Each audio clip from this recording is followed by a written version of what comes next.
আজকে এমন একটা ভুল কি করে করলাম আর কি ভুলটাই করেছি এইটা যদি জানতে চান তাহলে অবশ্যই ফুল ভিডিওটার সাথে থাকতে হবে।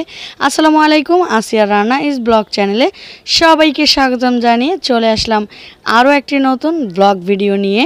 তো সকাল সকাল ঘুম থেকে উঠেই আজকে জাউ ভাত খেয়ে নিচ্ছি। হাজব্যান্ড এটাই তৈরি করেছে কারণ আমাদের সবার আজকে জাউ ভাত খেতে ইচ্ছে করেছে। আর বিশেষ করে এই জাউ ভাতটা খাওয়া হয় যখন আমাদের শরীরে কোনো রকম কোনো সমস্যা দেখা দেয়। আচ্ছা যাই হোক, তারপর দুপুরের রান্নার জন্য সব কিছু রেডি করে নিচ্ছি। রেডি বলতে মাংস রান্নাটা তো ছিলই, এক বক্স ঈদের দিনের মাংস রান্না, তো সেটাই বের করে নিলাম। আর পটল বের করেছি, আর এদিকে 2 রকমের ডাল সিদ্ধ বসিয়ে দিয়েছি। তো ডালটা অলরেডি সিদ্ধ হয়ে গেছে, আর এদিকে মাংসটাকেও বসিয়ে দিলাম একটা করে। এবার ঢাকনা দিয়ে ঢেকে রাখবো। আর এদিকে পটলটা ছিলে 2 টুকরো করে নিয়েছি, খুব ভালো করে ধুয়ে বাটিতে রেখে দিয়ে এদিকে ডালটা সিদ্ধ হয়ে গেছে, তাই ব্লেন্ডার করে পানি দিয়ে জাল করতে বসিয়ে দিয়ে আমি চলে আসলাম বাহিরে। আর বাহিরে যে কি পরিমাণ রৌদ্র এটা আপনারা দেখেই বুঝতে পারছেন। এত গরম, কিন্তু আলহামদুলিল্লাহ আমার এই রৌদ্র এবং ফকফকা পরিবেশ খুবই পছন্দ, মানে একদম শুকনো শুকনো পরিবেশ, কিন্তু গরমটা ভালো লাগে না, এইটাই সত্যি কথা। আর এইদিকে দেখুন আকাশটা জাস্ট ওয়াও, আলহামদুলিল্লাহ অনেক সুন্দর। তো বাহিরটা খুব সুন্দর করে দেখে চলে আসলাম ঘরে। তো এখনও বরফটা ছাড়েনি, অর্ধেকটা ছেড়েছে, তাই আমি নেড়ে চেড়ে আবারও ঢেকে রেখে দিলাম। আর ওইদিকে ওই যে গাছ থেকে আমটা পেড়ে নিয়ে আসছিলাম, ওই আমটা ছিলে টুকরা করে ডালের মধ্যে দিয়ে দিলাম, আর দিয়েছি কাঁচামরিচ। এবার জাল হতে থাক। আর এইদিকে রান্না এগুলো চুলায় বসিয়ে দিয়ে আমরা মা মেয়ে আম খাবো। তাই ওই যে ঈদের আগে আমি 1 ঝুড়ি আম পেড়েছিলাম, মানে এই যে রূপালি আম। হ্যাঁ, তো কালার কম এসেছে, মানে উপর দিয়ে কালার কম হয়েছে, কিন্তু ভিতরটা আলহামদুলিল্লাহ অনেক লাল। আর এত মজা এই আমগুলো, অনেক মিষ্টি। তো আমি খুব ভালো করে আমগুলোকে ধুয়ে এবার ছিলে টুকরো করে নিয়েছি। এইবার আমরা মা মেয়ে বসে খাবো, আর ওইদিকে রান্নাটা হতে থাকবে। তো আমি ওদেরকে ডাকছিলাম আমগুলো হাতে নিয়ে আর ঘুরছিলাম। তারপর তো ওরা আসলো, আসার পর আমরা একসাথে বসে আমগুলো খেয়ে নিব।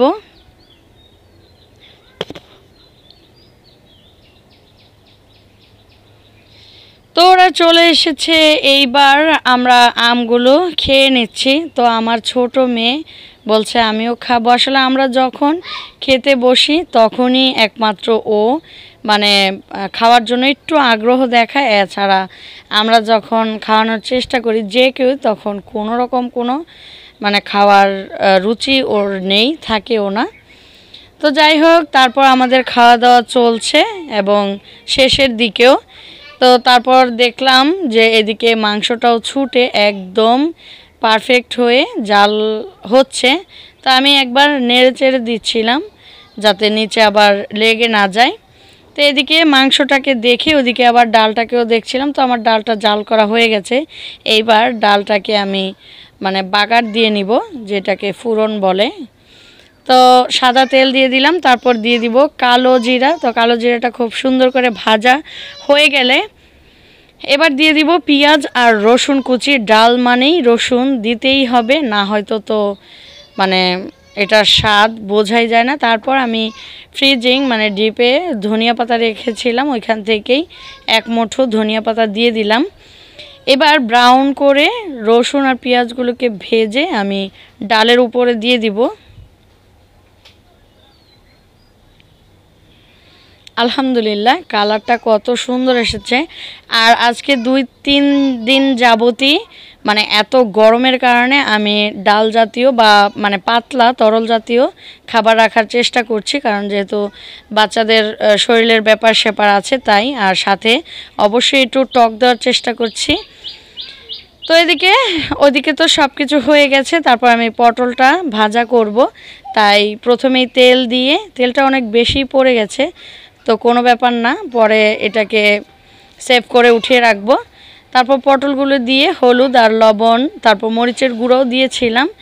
তারপর যখন হালকা নরম হয়ে আসবে তখন আমি উপর থেকে পেঁয়াজ দিয়ে একদম দেখেন ব্রাউন কালার করে ভেজে নিয়েছি।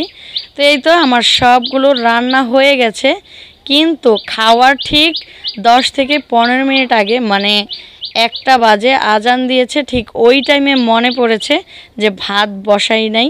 মানে কি একটা অবস্থা বলেন।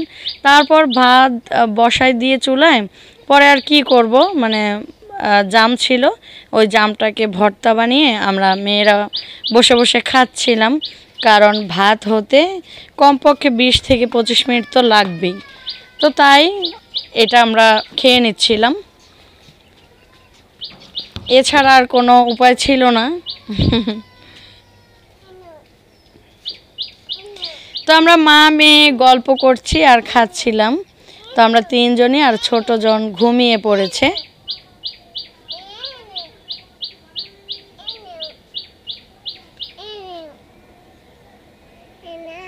Thank you. আমি যখন ভয়েস দিচ্ছিলাম তখন আমার মেয়ে আমাকে একটা ফুল ছিঁড়ে এনে দিয়েছে, মানে ঘাস ফুল এনে দিয়েছে। তাই ওকে একটু থ্যাংক ইউ বলে দিলাম, এতে করে ও অনেক খুশি হয়।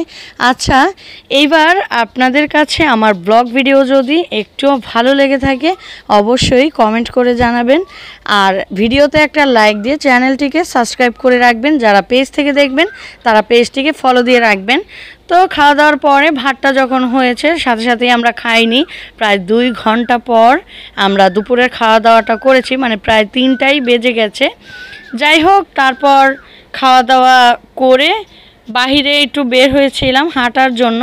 তো বাহিরে হাঁটতে হাঁটতে তারপর দেখি যে আমার মানে মেশিন থেকে শব্দ হচ্ছে। তো ঘরে গিয়ে দেখি মাশাআল্লাহ আমার বড় মেয়ে বসে মেশিন চালাচ্ছে। তাই ওকে প্রথমত রাগ করেছিলাম, পরে আর কোনো রাগ করিনি, কারণ তিল থেকেই তাল হয়। তাই ওকেও আমি মানে অল্প থেকেই শুরু করেছি। ও টুকিটাকি ওর জিনিসপত্র বানাচ্ছিল, আর ওর ছোট বোনদেরকেও বালিশ, কুল বালিশ এগুলো বানিয়ে দিচ্ছিল। এই জন্য আর পরে কিছু বললাম না, বানাক, আস্তে আস্তে করে শিখতে হবে তো, তাই না? তো কি কি বানাচ্ছে এটাই আপনাদেরকে দেখাচ্ছি। তার আগে আমার ছোট্ট মেয়েটাও বলছিল যে একটু ভিডিও করে দাও, তাই পাটা ভিডিও করেছি। আজকে এ পর্যন্তই, সবাই অনেক বেশি ভালো থাকবেন।